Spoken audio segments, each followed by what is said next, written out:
तो ये राजस्थान लोक सेवा आयोग तो वर्ष 1923 में कमीशन ने कौन सी ली कमीशन ने भारत में एक संघ लोक सेवा आयोग की स्थापना की सिफारिश की थी, किंतु कमीशन ने प्रांतों में लोक सेवा आयोग की स्थापना के बारे में कोई विचार नहीं किया था। तो प्रांतों में तो कुछ की बात नहीं की थी इन्होंने। ठीक है, और ली कमीशन ने सिर्फ क्या भारत में सेंट्रल की बात की थी, जैसे यूपीएससी है। फिर भारत सरकार अधिनियम 1935 के तहत प्रांतों में लोक सेवा आयोग के गठन का प्रावधान किया गया। तो जो 1935 का अपना आया था ना एक्ट, उसमें आया था कि भाई प्रांतों में भी करनी चाहिए लोक सेवा का। फिर राजस्थान राज्य के गठन के समय कुल 22 प्रांत में से 3 प्रांत, जिसमें जयपुर था, जोधपुर था और बीकानेर था, इन्हीं में लोक सेवा आयोग कार्यरत थे। तो अपने 3 थे जिनमें क्या लोक सेवा के लिए कार्यरत चल रहे थे, एक तो जयपुर, जोधपुर और बीकानेर में। ठीक है, तो अपन को लग सकता है कि ये मारवाड़ वाले में, सॉरी, मेवाड़ वाले में चल रहा होगा, उदयपुर में, पर वहां पे नहीं था। जयपुर, जोधपुर और बीकानेर में ही था। फिर रियासतों के एकीकरण के पश्चात राजस्थान राजपत्र में 16 अगस्त 1949 को आदेश जारी किया गया। ठीक है, दिनांक 20 अगस्त 1949 में राजस्थान लोक सेवा आयोग अध्यादेश जारी किया, और जो 1949 में प्रभाव में आ गया था। तो कब? 20 अगस्त को अध्यादेश किया था अपन ने। फिर है, आगे चले तो 22 दिसंबर 1949 को राजपत्र में, कब? 22 दिसंबर 1949 को राजपत्र में राजस्थान लोक सेवा आयोग का अध्यादेश की धारा 1(3) की पालना में नोटिफिकेशन का गजट में प्रकाशन किया गया। अतः स्पष्ट है कि राजस्थान लोक सेवा आयोग दिनांक 22 दिसंबर 1949 को अस्तित्व में आया था। तो अध्यादेश तो तब पारित किया था, ठीक है, पर जब गजट में कब अपन ने डाला था, वो किया था 22 दिसंबर को, इसलिए 1949 को आया है। तो अपने लिए सबसे इम्पोर्टेंट लाइन तो अभी तक यही है कि लोग राजस्थान लोक सेवा आयोग कब आया? सबसे पहले 22 दिसंबर 1949 को। और राजस्थान के जो सबसे इससे पहले कितने प्रांतों में थे? 3 में। जयपुर में 1940 में बना था, जोधपुर में 1939 में बना था और बीकानेर में 1946 में लोक सेवा कार्यरत कर रहे थे। ठीक है, और राज्यों के लिए लोक सेवा कब आए हैं? 1935 के प्रांतों 1935 के एक्ट से आए थे कि प्रांतों में भी बना सकते हो। और लीग कमीशन ने सिर्फ भारत के लिए लोक सेवा की बात करी थी। ठीक है, अब आगे चलते हैं। तो इस अध्यादेश के द्वारा राज्य में कार्यरत अन्य लोक सेवा आयोग की तरह कार्यरत अन्य संस्थाएं बंद कर दी गई, और अध्यादेश में आयोग के गठन, कर्मचारी गण और आयोग के कार्यों संबंधित नियम भी तय किए गए। ठीक है, तो जो पहले से चल रहे थे जयपुर, जोधपुर, बीकानेर, वो बंद हो गए। ठीक है, फिर आरंभिक चरण में आयोग में एक अध्यक्ष और 2 सदस्य थे, और राजस्थान के तत्कालीन मुख्य न्यायाधीश सर एस के घोष को अध्यक्ष बनाया गया। तो इसमें कौन कौन थे? एक अध्यक्ष, 2 सदस्य थे, और मुख्य न्यायाधीश थे ना, उन्हीं को यहाँ पे क्या बना दिया, इसका वो बना दिया अध्यक्ष, एस के घोष को। तत्पश्चात श्री देवी शंकर तिवारी एवं श्री एन आर चंद्रोकर की नियुक्ति सदस्यों के रूप में की गई। तो जो शुरू के हेड है ना और सदस्य हैं, उनको नाम तो याद रखना ही है। तो सर एस के घोष, ये कौन थे? अपने मुख्य न्यायाधीश थे। और एक थे देवी शंकर तिवारी और श्री एन आर चंद्रोकर, ये सदस्य थे। ठीक है, 1950 में संघ लोक सेवा आयोग के पूर्व सदस्य श्री एस सी त्रिपाठी की नियुक्ति अध्यक्ष के रूप में की गई। तो जो पहले लोक सेवा संघ मतलब सेंटर वाले में थे, यूपीएससी के अध्यक्ष सदस्य एस सी त्रिपाठी थे, एक सदस्य, उनको क्या अध्यक्ष बना दिया। ठीक है, फिर 1951 में आयोग के कार्यों को नियमित करने के उद्देश्य से राज प्रमुख द्वारा भारत के संविधान के अनुसार निम्न विनियम पारित किए गए। तो अब फिर हमने कुछ इनको कंट्रोल के लिए कुछ रूल्स जारी किए।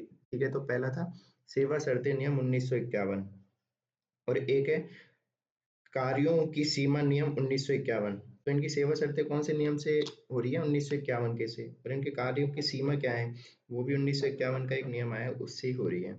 ठीक है, फिर आगे चले अपन। तो लोक सेवा आयोग की कार्य प्रणाली द्वारा तय की जाती है, किसके द्वारा कार्य प्रणाली तय की जाती है? राजस्थान लोक सेवा आयोग नियम विनियम 1963 के द्वारा कार्य प्रणाली। तो और राजस्थान लोक सेवा आयोग विनियम एवं प्रक्रिया का सत्यापन अध्यादेश 1975 और अधिनियम 1976 के द्वारा।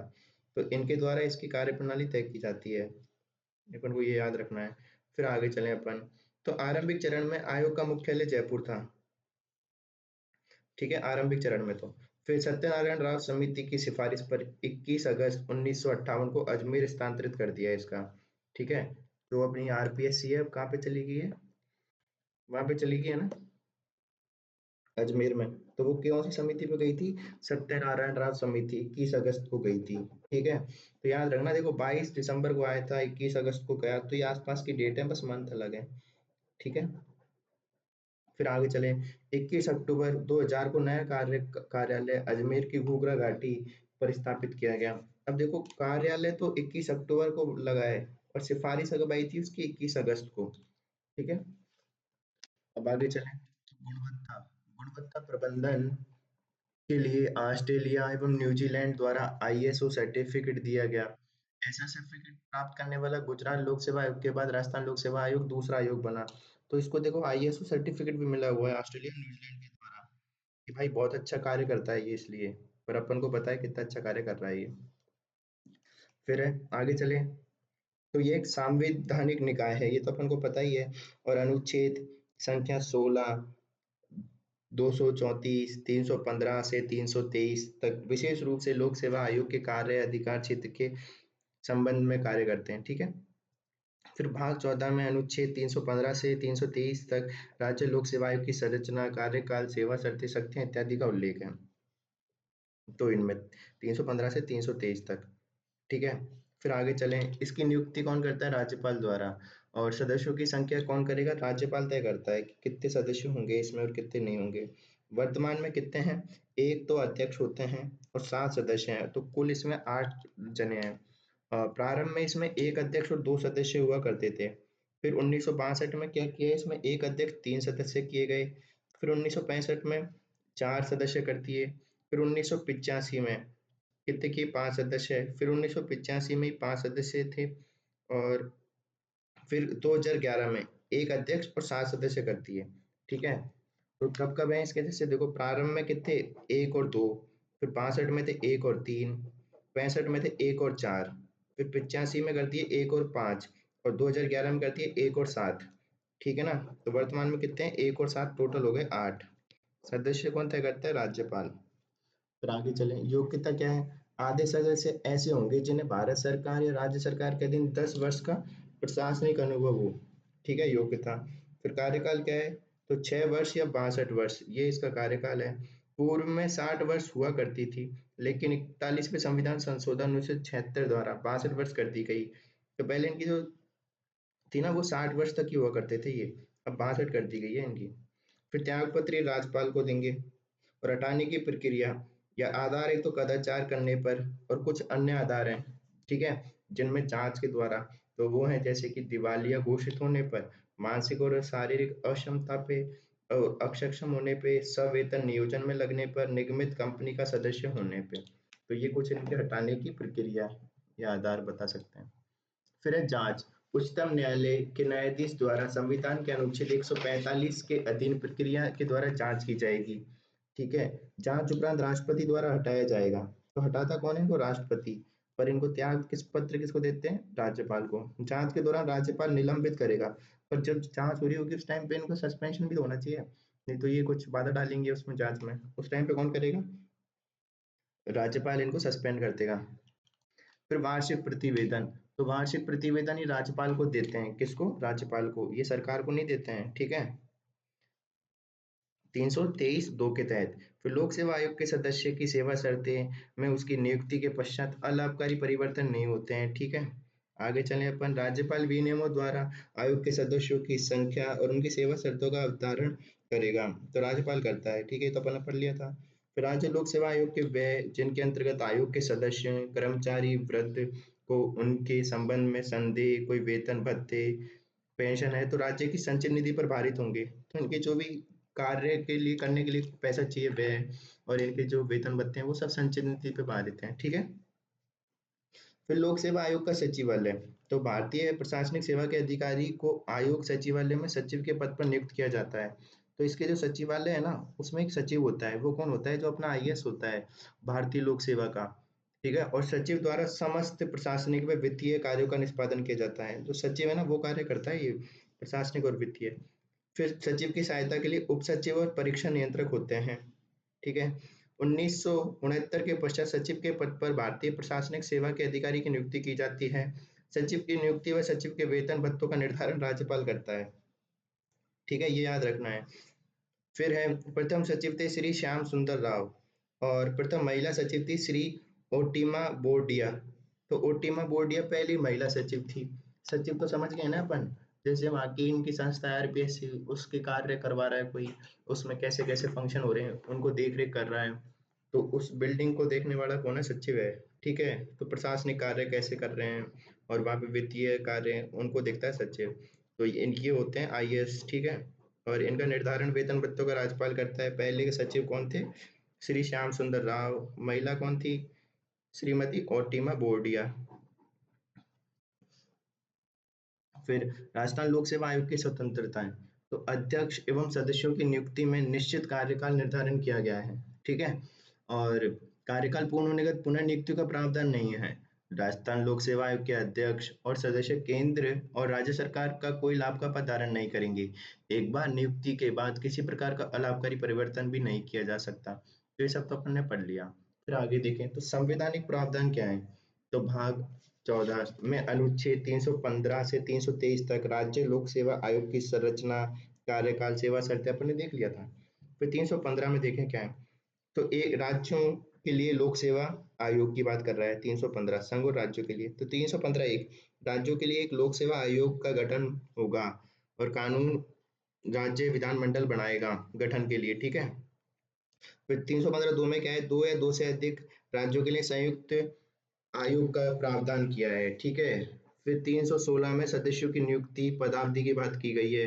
तो जिसमें 316 एक में नियुक्ति राज्यपाल द्वारा। ठीक है, फिर 316 एक के सॉरी यार 316 वन के इसमें क्या है, कार्यवाहक अध्यक्ष की नियुक्ति का प्रावधान किया गया है।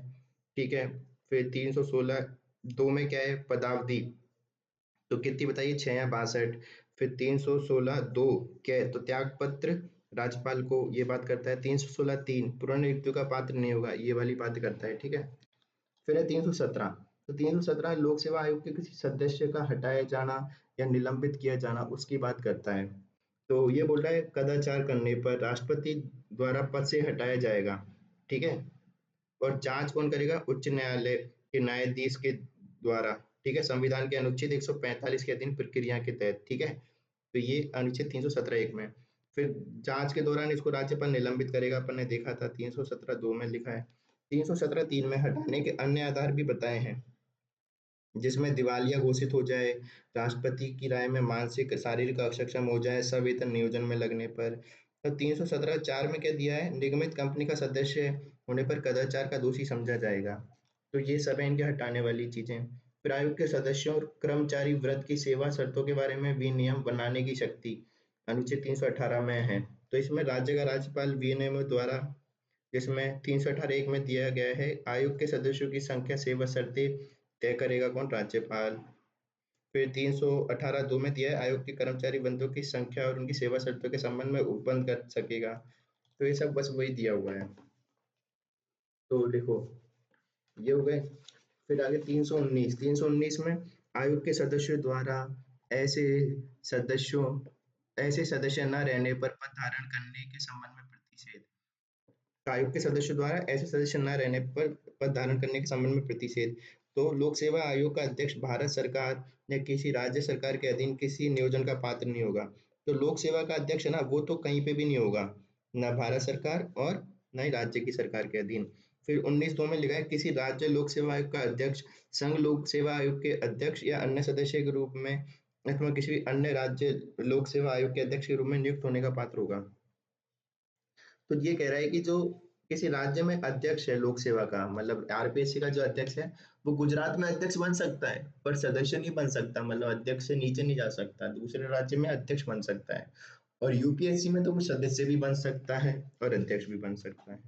फिर 19 3 ये क्या कह रहा है, 319 3 लोक संघ लोक सेवा आयोग के अध्यक्ष से भिन्न कोई अन्य सदस्य संघ लोक सेवा आयोग के अध्यक्ष के रूप में या किसी राज्य लोक सेवा आयोग के अध्यक्ष के रूप में नियुक्त होने का पात्र होगा। अब जैसे यूपीएससी है, उसमें कोई सदस्य है, मान लिया अध्यक्ष नहीं है, सदस्य है, तो या तो वो किसी स्टेट में जाके अध्यक्ष बन सकता है। ठीक है, सदस्य नहीं बन सकता, अध्यक्ष बन सकता है। या फिर यूपीएससी का ही अध्यक्ष बन सकता है। ठीक है। फिर अनुच्छेद 319 4 का कहता है किसी राज्य लोक सेवा आयोग के अध्यक्ष से भिन्न कोई अन्य सदस्य संघ लोक सेवा आयोग के अध्यक्ष किसी सदस्य के रूप में अथवा किसी अन्य राज्य लोक सेवा आयोग के अध्यक्ष के रूप में नियुक्त होने का पात्र होगा।